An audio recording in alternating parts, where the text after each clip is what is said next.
बोलो जयकारा बोल मेरे श्री गुरु महाराज की जय। गुरुमुखो संत फरमाते हैं, दूसरों की निंदा करने वाला किसी का उपकार न मानने वाला है। पाशविक विरक्ति वाला और अत्यधिक क्रोध करने वाला, ये चारों तो अपने कर्मों के अनुसार चंडाल की श्रेणी में आते हैं। एक जाति से चंडाल होते हैं। इसी श्लोक में एक पंडित जी ने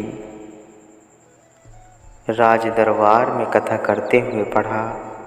राजा, उसका मंत्री, राज दरबारी और अन्य कई सत्संग जन उसकी कथा को श्रवण करने प्रति दिन एकत्र हुए करते थे। एक सफाई कर्मचारी भी नित्य प्रति बाहर एक स्थान पर बैठकर इस कथा को बड़े ध्यान से श्रवण किया करता था। एक दिन राजा किसी कारणवश कथा के समय उपस्थित नहीं हो सका। राजा की अनुपस्थिति से नाराज होकर कथा करने वाले पंडित जी ने सभा में यह घोषणा करा दी कि कल वह कथा सुनने नहीं आएंगे, क्योंकि यहाँ उनकी इस कथा में रुचि रखने वाला कोई नहीं है। दूसरे दिन जब राजा कथा सुनने आए तो पंडित जी को वहाँ न पाकर उसने अपने कर्मचारी को भेजकर उन्हें बुला लाने के लिए कहा। पंडित जी ने आने से इनकार कर दिया। राजा ने अगले दिन पुनः अपने मंत्री को पंडित जी को बुला लाने के लिए भेजा, लेकिन वह भी उन्हें लाने में असमर्थ रहा। तब उस सफाई कर्मचारी ने साहस करके राजा से उस पंडित जी को लिवा लाने की आज्ञा मांगी। राजा की स्वीकृति पाकर वह पंडित जी के घर गया। द्वार बंद देखकर वह द्वार को खटखटाने लगा। पंडित जी के पूछने पर वह कहने लगा कि मैं फला कर्मचारी हूँ और मेरा भाई जो अंदर बैठा है मैं उसे लेने आया हूँ। पंडित जी ने कहा कि मैं पाठशाला में अभी अपने लिए भोजन बना रहा हूँ, इसलिए द्वार नहीं खोल सकता। लेकिन सफाई कर्मचारी द्वारा बार बार दरवाज़ा खटखटाने पर अंततः पंडित जी को द्वार खोलना ही पड़ा। वे उसका मुख देखे बिना जल्दी से पाठशाला में घुस गए और अंदर से द्वार बंद कर दिया। सफाई कर्मचारी भी उनके पीछे पीछे पाठशाला के बाहर तक पहुंच गया और पुनः द्वार खटखटाते हुए कहने लगा कि मेरा भाई अंदर है, मैं उसे लेने आया हूँ, इसलिए द्वार खोलने का कष्ट करें। अब तो पंडित जी के क्रोध का ठिकाना न रहा। वे कहने लगे कि मैं ब्राह्मण और तुम्हारा भाई चंडाल है, फिर वह मेरी पाठशाला में कैसे प्रवेश कर सकता है? मैं यही अकेला बैठा हूँ। सफाई कर्मचारी ने बड़ी विनम्रता से कहा, पंडित जी, उस दिन कथा में आपने ही कहा था कि एक चंडाल तो जाति से होते हैं और एक चंडाल कर्मों से होते हैं। जो कर्म करे वही चंडाल का ही रूप होता है। इसलिए मैं अपने भाई को यहाँ लेने आया हूँ, उसे मेरे हवाले करो। भाई ब्राह्मण हैं, आप चलकर राज दरबार में सबको कथा सुनाकर कृत्य करें। पंडित जी यह उत्तर सुनकर निरुत्तर हो गए और क्रोध को त्याग कर तुरंत ही राज दरबार की ओर चल दिए। राज दरबार में जाकर उन्होंने सबसे कहा कि मैं तो आपको केवल कथा सुनाता था, लेकिन उसका आशय मुझे इस सफाई कर्मचारी ने समझाया। इसी ने मेरे अंदर पनप रहे क्रोध रूपी चंडाल को बाहर निकालकर मुझे शुद्ध ब्राह्मण बनाया। सत्पुरुष भी जीव को यही चेतावनी देते हैं कि ईर्ष्या, द्वेष, निंदा, चुगली, क्रोध इत्यादि विकार एक अच्छे पुरुष को भी चंडाल बना देते हैं। इसलिए इन विकारों को कभी अपने अंदर प्रवेश न करने दो। सत्पुरुषों के वचनों का आश्रय लेकर अपने इन इंद्रियों पर संयम रखते हुए जीवा से वही शब्द बोलो जो भक्ति से संबंधित हो। क्रोध, अहंकार युक्त शब्द सद्गुरु को प्रिय नहीं लगते। नम्रता, मधुर वाणी, सच्चाई, सहनशीलता ये सद्गुण भक्ति को बढ़ाते हैं और इनसे ही जीव सद्गुरु के दर से सच्ची दात प्राप्त करके दोनों लोकों में सुख प्राप्त कर लेते हैं।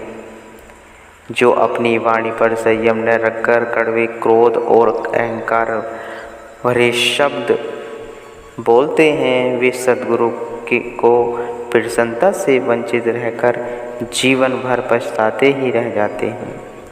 इस तथ्य को आप इस कथा से भली भांति समझ सकते हो। पंचम पातशाही श्री गुरु महाराज जी ने एक बार लाहौर में कृपा फरमाई। वहाँ उनका एक सेवक भाई बुद्धू रहता था, जो भट्टी में ईंट पकाकर बेचने का काम करता था। 1-2 वर्ष से अचानक वर्षा आ जाने से उसकी ईंटें कच्ची रहने लगी, जिसके कारण उस पर भारी कर्ज हो गया। उसने श्री गुरु महाराज जी के चरणों में ईंट कच्ची रह जाने के बारे में विनती की। श्री गुरु महाराज जी ने फरमाया कि कार्य आरंभ करने से पहले मालिक का आशीर्वाद प्राप्त करने के लिए अरदास करो, फिर गरीबों में लंगर बांटो और आय का 10वां भाग धर्मात्मा भेंट करने से तुम्हारा सब काम संवर जाएगा। श्री गुरु महाराज जी के आशीर्वाद प्राप्त करके उसने अपने आसपास के सभी लोगों को लंगर के लिए आमंत्रित किया। उन्हें श्रद्धा प्रेम से लंगर खिलाया।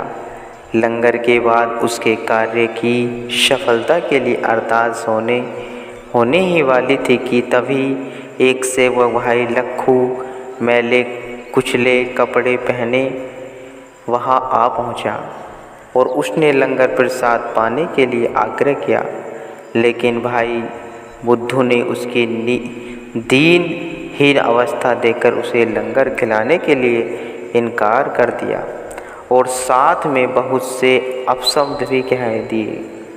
भाई लखू भले ही ऊपर से मैले कुचले कपड़ों में था, परंतु अंदरूनी तौर से सद्गुरु के शब्द से जुड़ा होने के कारण वह सद्गुरु की कृपा से भरपूर था।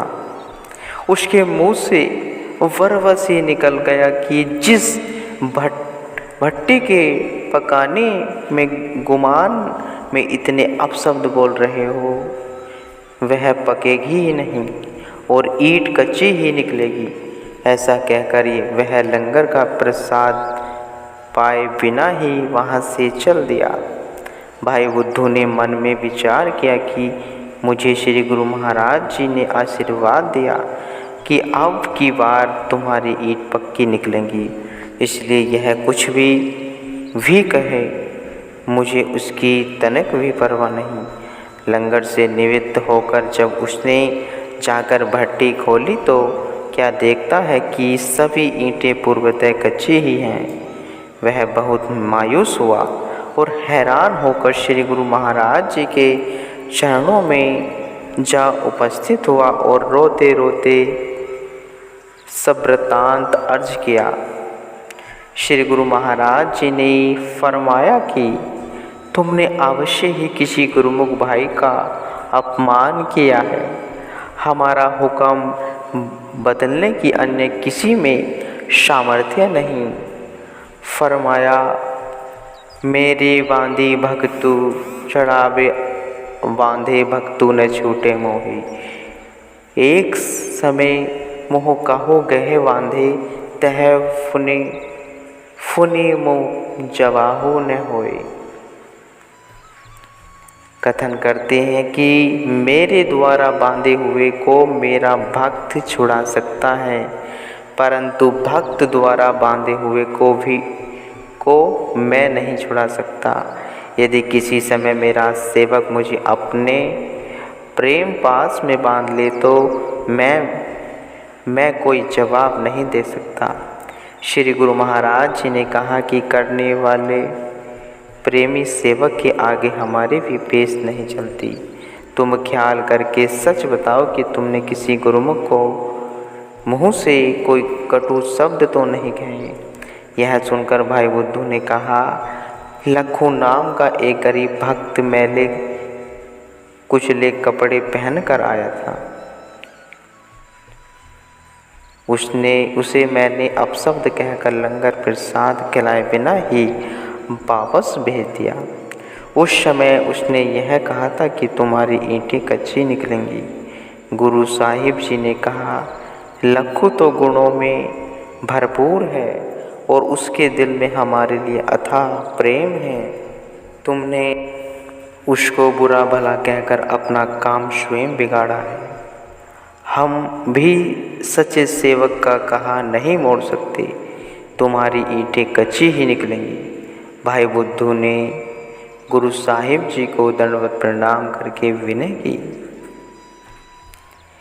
भाई बुद्धू हाथ जोड़कर कहने लगा कि हे नाथ, मेरी लाज आपके हाथ है। आप जो फरमाओगे मैं वही करने को तैयार हूँ। गुरु साहिब जी ने फरमाया कि तुम्हें भाई लखू से ही क्षमा मिल सकती है। हम उसके कहे में कोई बदलाव नहीं कर सकते।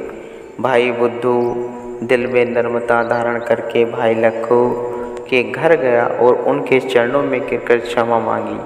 उन्हें विनती करके अपने घर ले जाकर तरह तरह के पकवान परोसकर भोजन करवाया। भाई लखू ने श्री गुरु महाराज जी के चरणों में विनय की, आप इस सेवक को वकस कर इसके सब कार्य संपन्न कर दीजिए। भाई लखू की विनय पर रीझ कर श्री गुरु साहिब जी ने भाई बुद्धू को फरमाया कि कुदरत की तरफ से इस वर्ष इतनी वर्षा होगी कि कई इमारतें नष्ट हो जाएंगी। उनके पुनर्निर्माण के लिए ईंटों की आवश्यकता पड़ेगी। तब तुम्हारी कच्ची ईंट भी पक्की ईंटों के भाव ही बिक जाएगी और तुम्हारा सारा उधार चुकता हो जाएगा। थोड़े ही समय के पश्चात शहर में इतनी मूसलाधार वर्षा हुई कि बादशाह का किला भी धराशायी हो गया। तब ईंटों की मांग इतनी बढ़ी कि भाई बुद्धू की कच्ची ईंटें भी पक्की ईंटों के भाव बिक गई। इस कथा से हमें यही शिक्षा मिलती है कि नम्रता, सहनशीलता और मृदु भाषण श्री ही गुरु कृपा को प्राप्त करने के सर्वोत्तम साधन हैं। गुरु कृपा द्वारा ही लोक व परलोक के सभी सुख प्राप्त किए जा सकते हैं। क्रोध करने और कटु वचन बोलने से जीव सत्पुरुषों की कृपा को गवा दे बैठता है। इसलिए गुरुमुखों को सदैव ऐसे स्वभाव से परहेज करना चाहिए। भक्ति का धन एकत्र करना अति कठिन है। इसको लापरवाही से गवाकर फिर पछताने में कोई समझदारी नहीं। बहुधा लोग ऐसी कथाओं को पढ़ सुन तो अवश्य लेते हैं, परंतु उन पर मनन नहीं करते। सत्पुरुषों की यह मौज होती है कि जीव इन कथाओं से मिलने वाली शिक्षा को ग्रहण करके जीवन में लाभ प्राप्त करे। जिन कार्यों से नुकसान होने की अंदेशा हो वे कार्य कभी न करें। कुदरत प्रत्येक कर्म का फल देता है जो सुख और दुख के रूप में हमें प्राप्त होकर रहता है। अगर जीव सुख का तलबगार है तो सद्गुरु की शरण में आकर उनके हुक्म की पालना करे और उनकी मौज अनुसार कार्य करे। गुरुमुखो